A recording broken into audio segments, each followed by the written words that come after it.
할렐루야. 이 시간에는 내게로 돌아오라 라는 제목으로 같이 은혜의 말씀을 나누도록 하겠습니다. 미국 칼빈 신학교에서 기독교 철학을 가르치면서 왕성한 활동을 하고 있는 제임스 스미스라는 교수가 있습니다. 그는 자신의 저서를 통해 우리가 세상의 나라가 아닌 하나님의 나라를 갈망해야 하는 존재다. 우리는 하나님의 나라를 갈망해야 된다라고 주장을 하고 있습니다. 우리나라에도 지금 많은 책들이 들어왔는데 특별히 그 습관이 영성이다라는 제목으로 번역된 저서가 있습니다.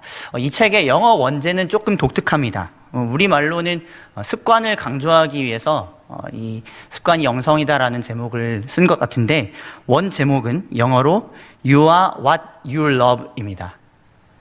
그러니까 해석해서 말씀드리면 당신이 사랑하는 것이 바로 그 당신 자신이다 라고 말하는 것입니다. 다시 말씀드리면 내가 애정하고 있는 것, 내가 사랑하고 있는 것이 나 자신을 나타내 준다고 하는 것입니다. 예를 들어 보겠습니다. 어떤 한 사람의 집에 가거나 또 그 사람이 듣고 있는 그 핸드폰이나 아니면 그 MP3에 음악을 들어보면 그 사람에 대해서 자세히는 잘 몰라도 감각적으로는 어느 정도 이 사람이 어떤 사람인가를 알 수 있다라고 사람들은 흔히 얘기합니다. 왜 그렇습니까? 집안에 가보면 그 사람이 배치한 가구의 형태, 그리고 색상, 공간 활용, 그리고 여러 가지 물건들, 이런 것들을 보면서 이 사람이 어떤 사람인가를 대충 짐작할 수 있습니다. 또 그 사람의 음악의 취향, 그리고 어떤 것을 좋아하고 어떤 장르를 사랑하는지를 보면 그것을 통해서 우리는 그 사람이 어떤 사람인지 감각적으로 느끼게 된다는 것입니다. 그리고 또 한 가지, 그렇게 깨닫지 못하는 사이에 이 사랑하는 대상처럼 이 사랑하는 사람이 바뀌어간다는 겁니다. 다시 말씀드리면 내가 사랑하고 있는 대상처럼 나도 변해간다는 거죠. 예를 들어서 돈만을 사랑하는 사람, 예전엔 그렇지 않았는데 돈을 너무나도 지극히 사랑하게 된 사람, 이 사람은 어떻게 될까요? 이전에는 그렇지 않던 사람이 갑자기 인색해지기 시작합니다. 그리고 주변 사람들을 이용하려고 들게 됩니다. 또 이성교제라는 것에 모든 사랑을 바치고 모든 관심을 쏟는 사람은 어떻습니까? 그의 옷이 달라지고 그의 패션이 뒤처지던 패션에서 점점 최신의 사람들이 주목할 만한 패션, 이런 것들로 바뀌게 되고 걸음걸이가 바뀌고 말투와 목소리가 바뀌게 되죠. 이처럼 우리는 사랑하면서 내가 예배하는 대상, 제가 이제 예배라고 말씀드리겠습니다. 내가 사랑하며 예배하는 대상에 자기가 맞춰져 가게 된다는 것이죠.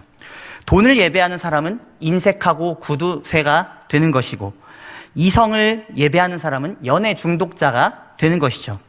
즉 내가 사랑하고 예배하는 가치, 그 대상의 가치만큼 나의 가치가 결정이 된다는 겁니다.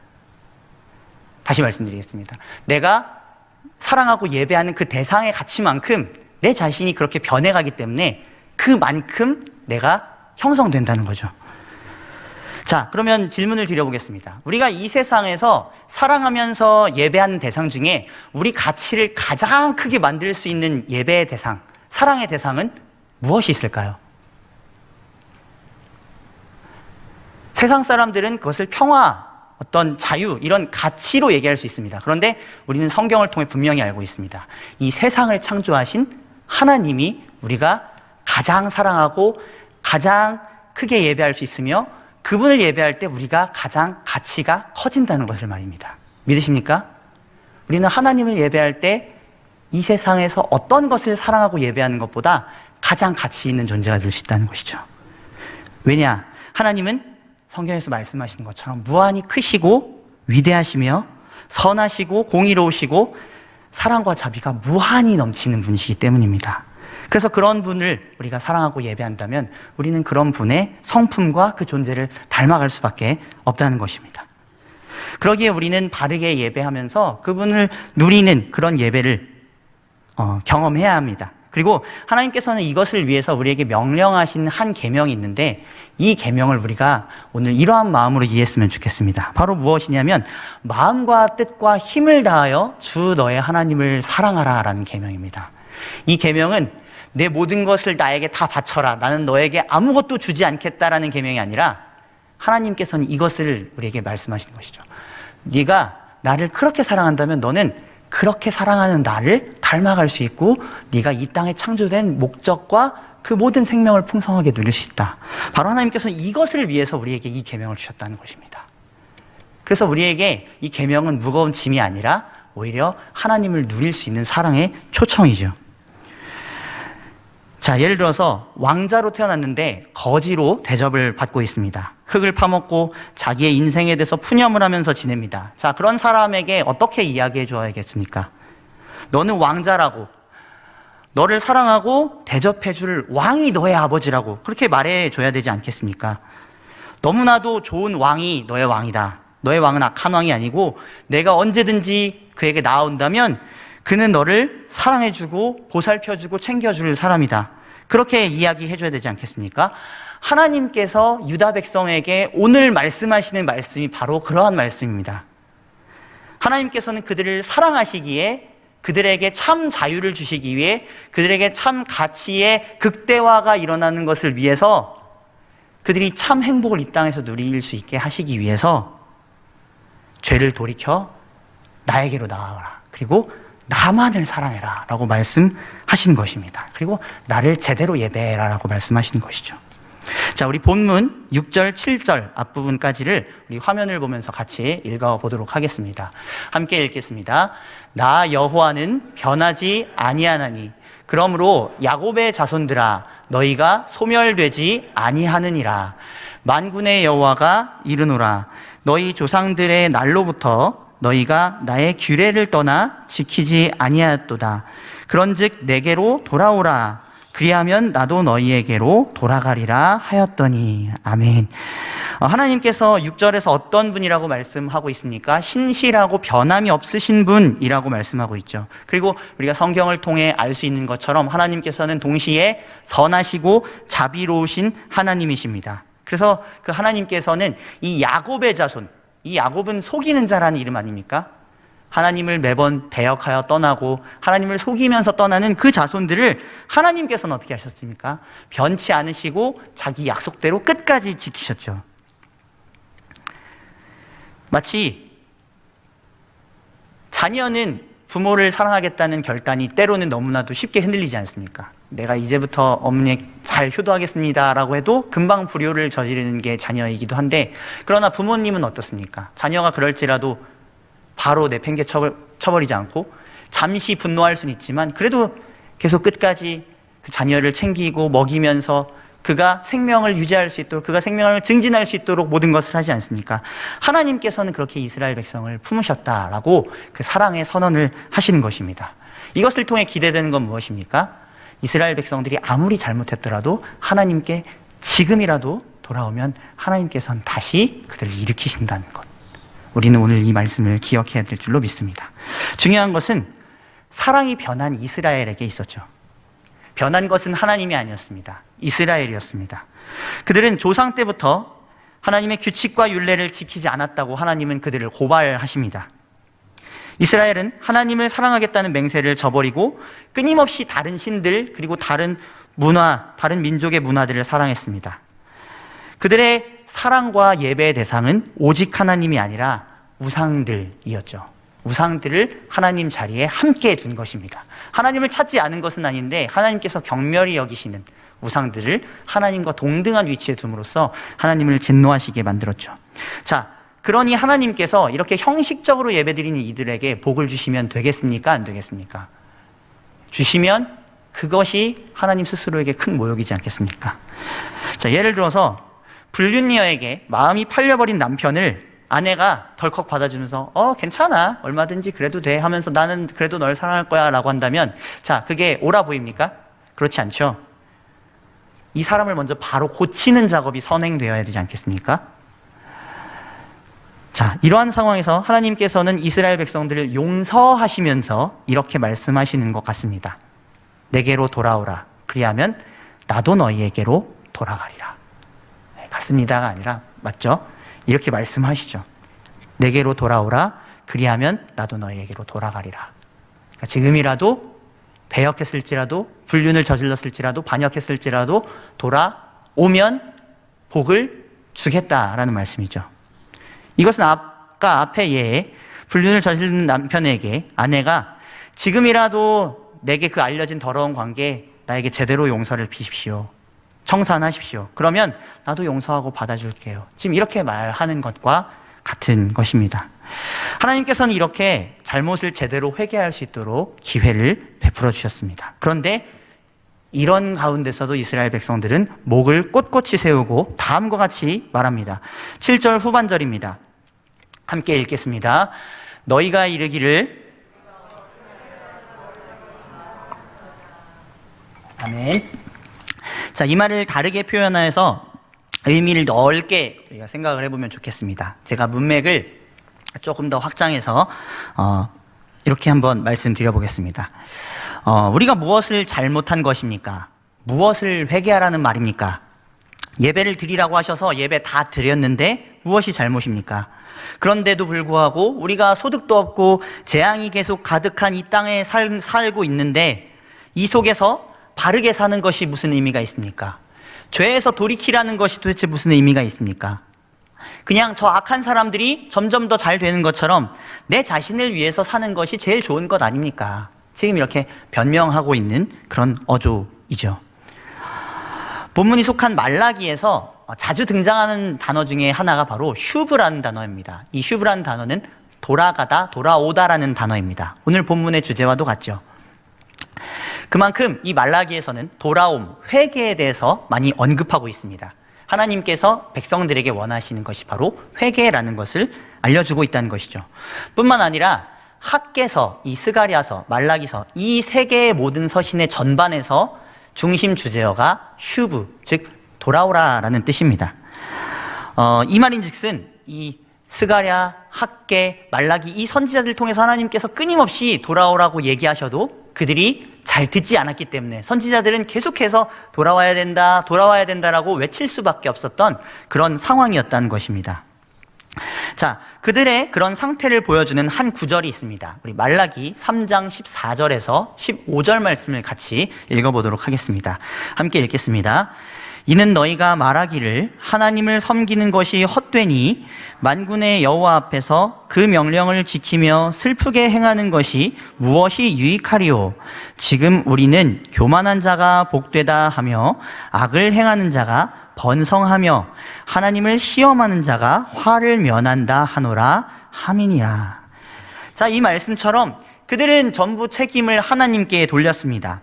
하나님께서 계속 악한 자들을 내버려 두시고 그들이 그러기에 번성하고 있는데 내가 도대체 하나님을 잘 섬기고 회개하는 것이 무슨 의미가 있느냐, 이렇게 지금 말하는 것입니다.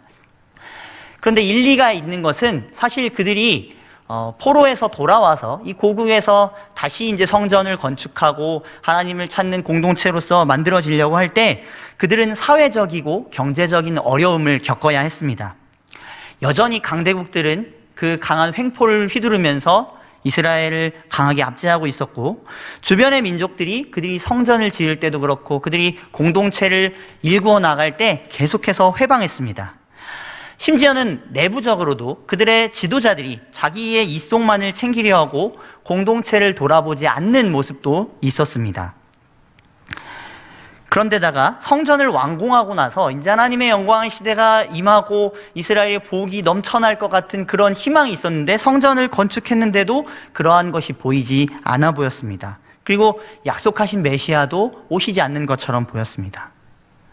그러니 이러한 다양한 압력을 받는 가운데 희망도 보이지 않는 이스라엘 백성들이 어떻게 했겠습니까? 점점 하나님을 섬기는 데 관심이 줄어들었습니다.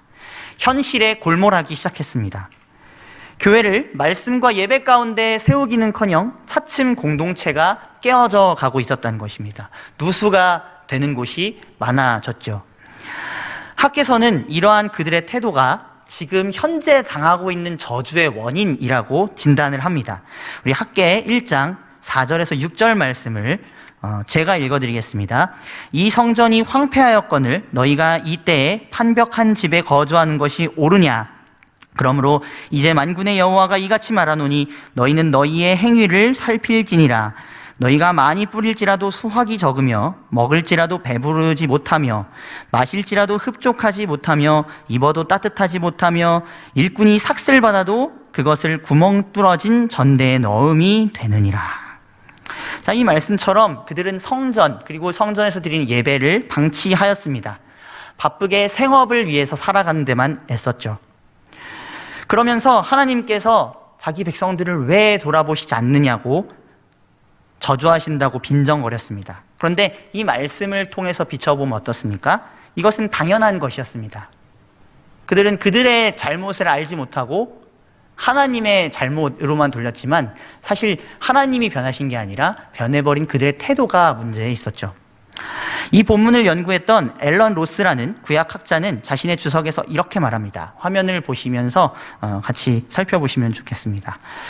이스라엘의 율법은 순종에 대해서는 복을, 불순종에 대해서는 저주를 약속했다. 사람들은 비를 위해 기도할 수 있으나 하나님이 그 땅에서 생계를 보장해 주시기 원한다면 동시에 신실한 모습으로 살아야 한다. 만약 불순종을 고집하면 신적 공급과 보호도 없을 것이다.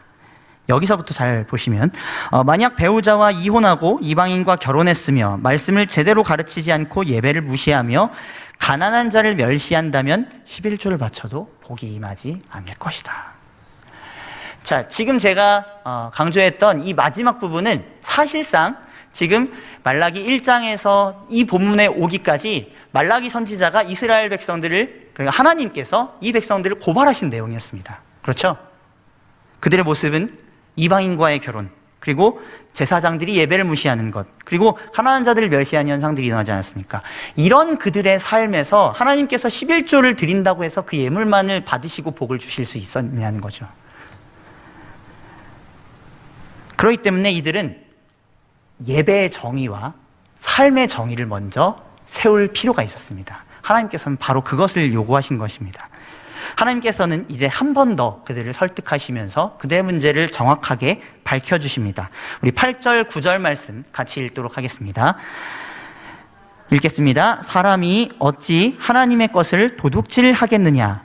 그러나 너희는 나의 것을 도둑질하고도 말하기를 우리가 어떻게 주의 것을 도둑질하였나이까 하는도다. 이는 곧 11조와 봉헌물이라. 너희 곧 온 나라가 나의 것을 도둑질하였으므로 너희가 저주를 받았느니라. 자, 이 유다의 백성들의 문제는 하나님의 것을 도둑질, 이 도둑질이란 단어는 속이고 탈취한 것을 의미합니다. 즉 하나님께 잘 돌아가야 될 것을 이 사람들이 꽁쳐서 감추고 있는 그런 모습이죠. 그래서 하나님께서는 야, 진짜 다른 민족도 신에게 드려지는 예물은 그들이 자기 것으로 취하지 않는데 어떻게 너희들이 그것을 빼앗을 수 있느냐라고 물으시고, 백성들은 당황해하면서 심기가 건드려져서 우리가 언제 도둑질했습니까? 라고 말하죠. 그런데 하나님께서는 간단하게 두 가지 명사로 딱 대답을 하십니다. 뭐냐면 11조와 봉헌물이라 라고 얘기하십니다. 너희가 지금 속이고 나에게서 탈취한 것, 내 것을 가져간 것은 11조와 봉헌물이다 라고 말씀하십니다. 자, 여기서 11조는 그들의 수입의 일정 부분을 하나님께 바친 것을 의미하고, 봉헌물은 그들이 추가로 바쳐야 했던 예물로서 제사장의 몫으로 간주된 성전을 섬기기 위한 성전을 섬기기 위한 예물을 말합니다. 그런데 우리가 이제 조금 더 생각해 보아야 될 것은 이스라엘에는 이 규례만 있지 않았습니다. 이것과 관련된 굉장한 많은 규례들이 함께 있었습니다. 그래서 제가 찾아보니까 기본적인 11조 외에도 예루살렘의 필요를 채우도록 2차 11조를 냈고요. 또 7년 주기로 셋째 해와 다섯째 해에는 가난한 자를 위해 3차 11조도 바쳤다고 합니다. 이럴 때 기본적으로 11조를 다 합치면 소득의 22%가 넘고 많은 해에는 27%까지 11조를 냈다고 합니다. 게다가 속죄를 위한 제물에 따른 돈, 안식년, 희년, 가난한 자들을 위한 자선, 감사예물 이런 것까지 다 합치면 오늘날 기준으로 자기 소득의 매년 소득의 40%가 넘는 것을 바쳐야 했다고 말하고 있습니다. 물론 이스라엘은 신정 국가였기 때문에 지금으로 따지면 그 구제비와 세금 같은 것들이 다 포함되어 있다라고 생각할 수 있습니다. 그런데 그냥 이 양으로만 한번 좀 생각을 해볼까요? 사실 우리가 소득의 11조를 드리는 것, 10분의 1 드리는 것도 적은 액수가 아닙니다. 그런데 구약의 백성들이 만약에 이런 큰 비용들을 내야 했다고 생각을 하니까 이들이 왜 그렇게 제물과 예물을 편법으로 조금 더 쉽게 드리려고 했던지 이해가 좀 되었습니다. 그런데 한번 이렇게 생각해 보겠습니다. 우리는 사랑하는 연인이나 남편이나 아내, 그리고 부모님과 자녀들, 친구들을 위해서 때로는 우리의 재산의 손해와 손실, 막대한 그 지출을 감수하면서까지 그걸 아까워하지 않고 건네고 선물하면서 즐거워하기도 합니다. 재물을 잃었다고 해서 화내거나 낙담하지 않습니다. 이와 마찬가지로 유다 백성이 정말 하나님을 사랑했다면 11조와 봉헌물을 도둑질할 일이 없었을 것입니다. 왜냐하면 하나님께서는 그것을 드리는 자에게 복을 약속하셨기 때문입니다. 그러니까 이것을 믿었다면 사실은 도둑질이라는 형태가 되지 않았겠죠. 왜? 하나님이 그 이상으로 나의 삶을 돌보시고 책임질 수 있다는 것을 경험하게 되기 때문이죠. 그런데 사실은 이것을 믿지 못하니까 불순종함으로 그들은 복을 누리긴커녕 저주를 받게 된 것이죠. 그런데 이렇게 생각하게 된 원인이 무엇이 있는가 생각을 해보면 바로 하나님을 사랑하기보다 나 자신을 사랑하는 데 있었습니다. 그러니까 내 생명을 사랑하는 것이 하나님을 사랑하는 것보다 더 크게 여겨지는 것입니다. 그러면 사실 하나님께서 내 생명을 유지시켜 주시고 발전시켜 주시고 회복하시고 더 풍성하게 주실 수 있지 않습니까? 이것이 우리의 믿음의 고백이지 않습니까? 그런데 그 하나님을 누리지 못함으로써 그 하나님은 저기 계신 하나님으로 밀쳐두고 내 방식대로 내가 알아서 내 삶을 영위해야 돼. 그렇게 살았기 때문에 이렇게 했다는 것입니다. 그러나 그것을 떠나서 나의 안위와 모든 생명이 하나님께 있다라고 고백하는, 그리고 그래서 마땅히 하나님께 드려야 될 것을 다 드릴 수 있는 사람은 어떻게 됩니까? 하나님께서는 본문 10절에서 12절 말씀을 통해 그분이 베푸시는 소유의 풍성함, 명예, 돌보심과 열매가 거둬지는 복들을 경험할 것이라고 말씀하십니다. 우리 이 말씀 같이 한번 읽어보도록 하겠습니다. 10절입니다. 만군의 여호와가 이르노라, 너희의 온전한 11조를 창고에 들여 양식이 있게 하고 그것으로 나를 시험하여 내가 하늘문을 열고 너희에게 복을 쌓을 곳이 없도록 붙지 아니하나 보라. 네, 계속해서 11절 읽겠습니다. 만군의 여호와가 이르노라, 내가 너희를 위하여 메뚜기를 금하여 너희 토지 소산을 먹어 없애지 못하게 하며 너희 밭의 포도나무가 기한 전에 떨어지지 않게 하리니 너희 땅이 아름다워짐으로 모든 이방인들이 너희를 복되다 하리라. 만군의 여호와의 말이니라. 아멘. 하나님께서는 그렇게 순종하는 자에게 어떤 복을 주시는지 말씀하시면서 심지어 이 복을 받게 되는지 받지 않는지를 시험해봐라 라고 말씀하십니다. 여기서 시험이라는 단어의 원어는 어떤 새로운 것을, 어떠한 계획을 증명하고 검증한다라는 의미를 가지고 있습니다. 물론 성경에서는 하나님께서는 시험하지 않으신다라고 말씀하지만 여기서의 시험은 바로 이들의 믿음을 위한 건전한 것입니다.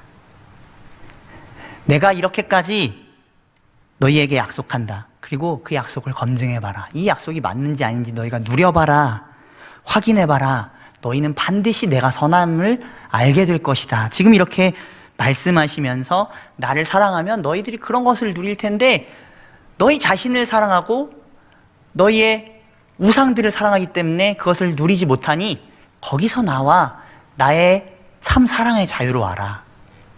그렇게 지금 하나님께서는 초청하시는 것입니다. 자, 그리고 이 말씀을 통해서 보면 이 방식은 무엇이냐? 10절에서 보시는 것처럼 온전한 11조를 창고에 드리는 것입니다. 그래서 하나님의 집에 양식이 있게 하는 것이라 말씀하십니다.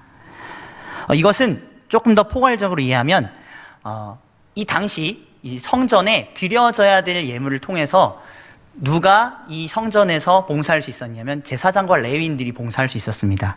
그래서 이 당시에 하나님을 믿지 않고 다 자기 안위만을 위해서 살아가던 백성들을 통해서 성전은 어떻게 됐을까요? 봉헌물이 없으니까 이 제사장과 레위인들이 자신의 그 생업을 위해서, 생계를 위해서 다른 일들을 감당하고 그런 일들이 생겼겠죠. 우리는 사사기를 통해서도 그런 일들을 보지 않았습니까? 그런데 이제 그들에게 수입을 주고 그들이 이 성전 예배를 위해서 바르게 일하게 하고 바르게 너희들을 율법을 가르칠 수 있게 하고 그렇게 지금 이 예물의 의미는 그러니까 어떤 것이죠? 하나님의 성전의 예배가 바로 드려질 수 있도록 너희가 그 역할을 감당해라라는 측면이죠. 단순히 어떤 재물이 있음 없음 뿐만이 아니라 여기에는 시간과 어떤 소유와 헌신과 모든 것이 포함되겠죠. 우리로 치면 이 교회 공동체가 제 기능을 할 수 있도록 우리의 시간과 소유와 물질과 건강과 모든 것을 하나님께 드리는 것, 이것이 같이 포함된 것이라 말할 수 있습니다. 그것을 온전하게 하라는 것입니다. 너에게 맡겨진 만큼. 그렇게 할 때 이 땅은 저주의 엉겅퀴를 내지 않고 12절에서 말하는 아름다운 땅이 될 것이라 말씀하십니다. 이것을 흥미롭게 대조해보면 말라기 1장 4절 나중에 한번 찾아보시면 거기서 에돔 땅은 악인의 땅, 악한 땅이라고 일컬어지고 있습니다. 그리고 하나님 앞에 지금 저주를 받는 것 같은 흉작이 일어나고 계속해서 뭔가 되지 않는 이 현재 이스라엘 백성들도 그러한 상태에 지금 놓여져 있는 것과 다름이 없었습니다. 그런데 하나님께서는 지금 그들에게 어떻게 변화시키겠다고 말씀하신 것입니까? 다시 추수가 풍성하게 해주겠다. 다시 너희가 소득이 있게 해주겠다. 너희가 하는 일을 성공하게 하겠다. 지금 이렇게 약속하신 것이죠. 어떻게 할 때? 너희가 하나님과 하나님의 성전을 제대로 예우하면서 거기에 대해서 너의 사랑을 바칠 때 그렇게 하시겠다 말씀하신 것입니다. 사실 그때까지 이스라엘 백성들은 이 땅이 저주받은 땅이라고 이방인들에게 손가락질을 받았죠. 너희는 하나님의 백성이고 그 땅은 하나님의 땅이라며. 근데 왜 흉작이 일어나고 너희는 그렇게 못 사니?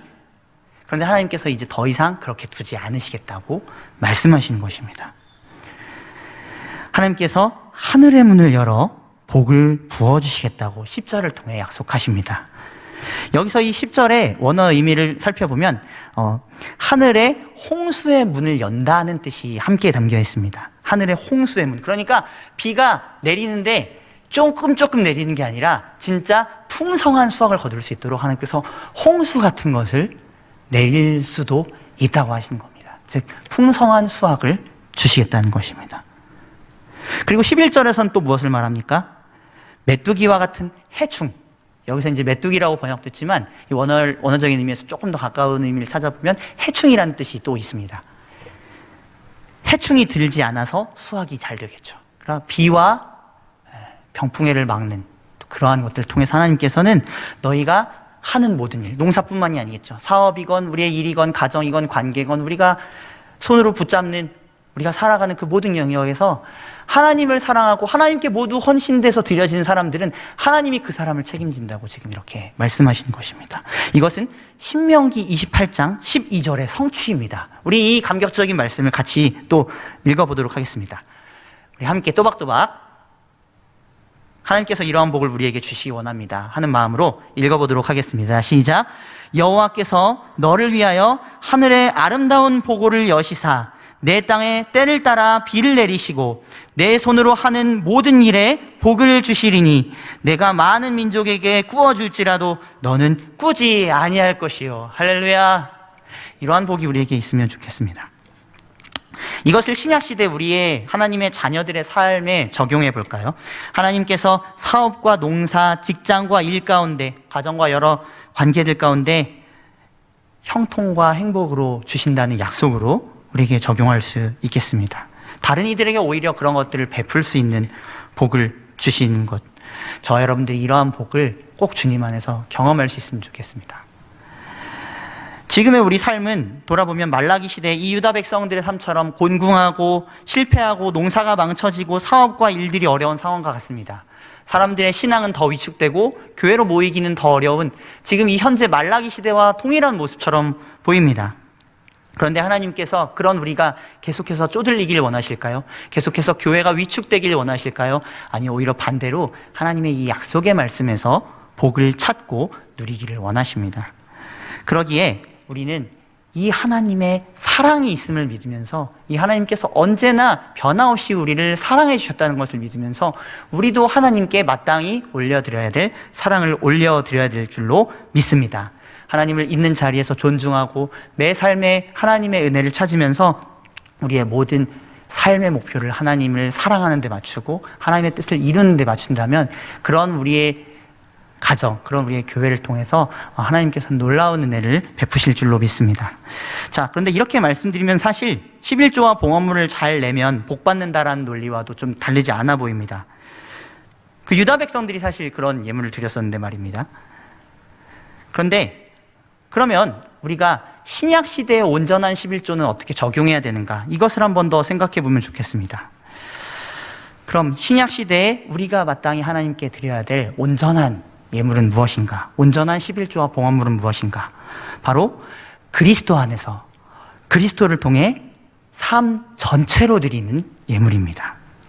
예배의 정의가 바로 세워지고 거룩한 산제사, 바울이 말했던 너희의 몸을 거룩한 산제사로 드리라고 말씀하지 않았습니까? 그렇게 내 자신, 내 삶의 목표 모든 것이 하나님께 맞춰진 나 자신, 그것을 전체로 드리는 예물입니다.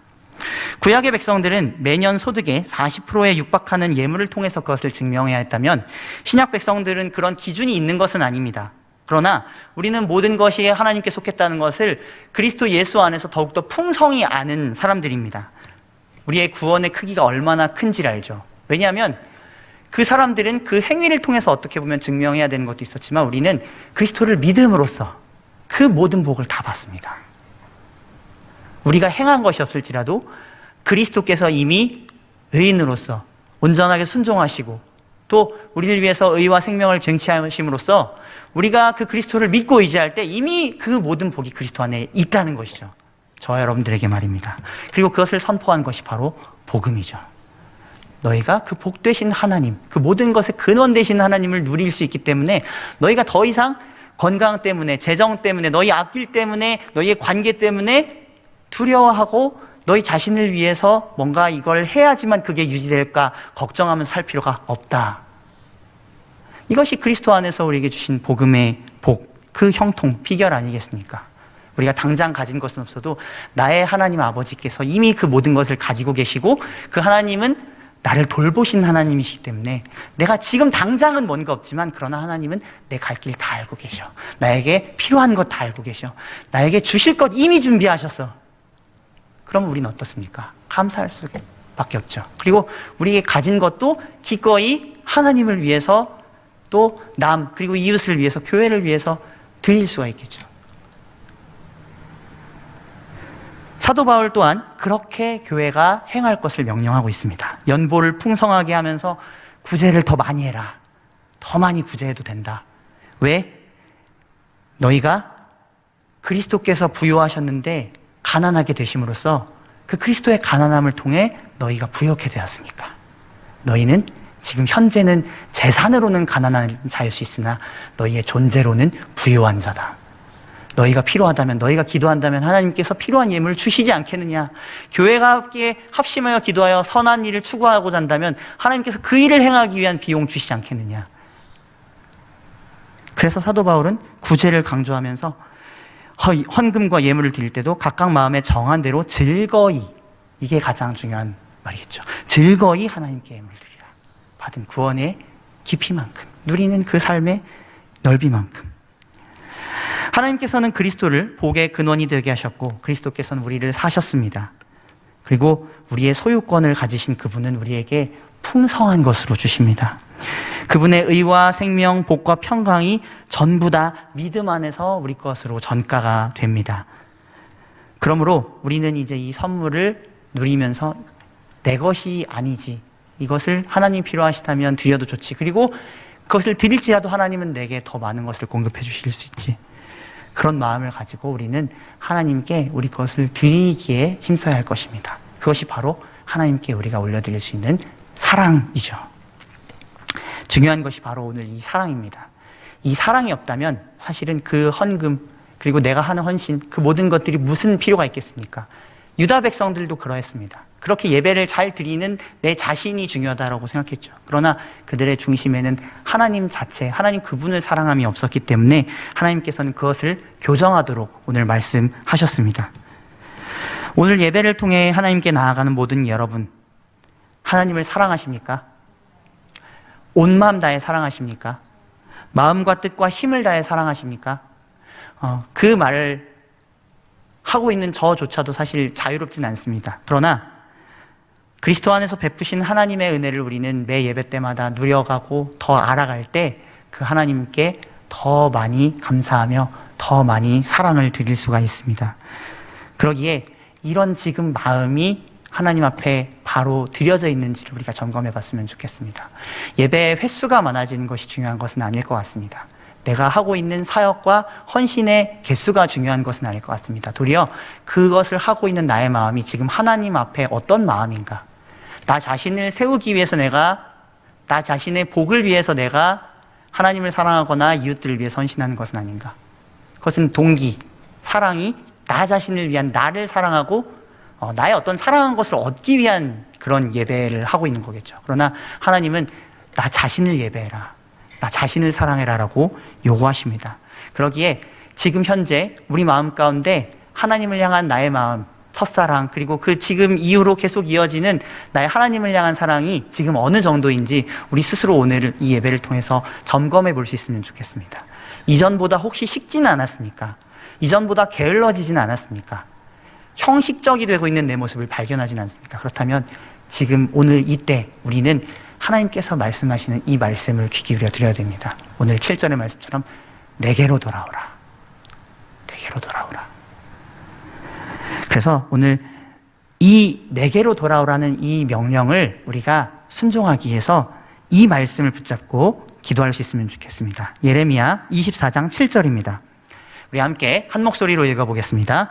내가 여호와인 줄 아는 마음을 그들에게 주어서 그들이 전심으로 내게 돌아오게 하리니 그들은 내 백성이 되겠고 나는 그들의 하나님이 되리라. 아멘. 오늘 우리가 사랑이 식어졌다면, 식어진 나 자신을 발견했다면 이 말씀을 붙들고, 이 언약의 말씀을 붙들고 기도했으면 좋겠습니다. 하나님께서 새 영과 새 마음, 새 사랑하는 마음을 부어주시겠다고 약속하셨으니 이 약속을 붙들고 기도합니다. 하나님, 내 마음에 하나님을 향한 불붙는 사랑을 허락하여 주시옵소서. 그래서 그 사랑으로 주님께 전심으로 헌신해도 지치지 않고 기쁜 그 놀라운 은혜를 누리게 하여 주옵소서. 사실 그 이후에 받는 복은 우리에게 부가적인 거겠죠. 이미 하나님으로 만족하는 우리 자신을 우리는 그 안에서 발견하게 될 것입니다. 말씀을 맺겠습니다. 이번 한 주간도 그리스도 안에서 우리를 구원하시고 용서하신 그 하나님 아버지를 기억하시는 저와 여러분들이 될 수 있기를 바랍니다. 그분이 자기에게 오는 자에게 풍성한 복으로 함께 하신다고 약속하셨습니다. 그러니 그 약속을 즐거이 믿으면서 하나님께 나아가는 저와 여러분들이 되었으면 좋겠습니다. 그리고 그리스도께서 우리를 사시기 위해서 자기 목숨을 버리시지 않았습니까?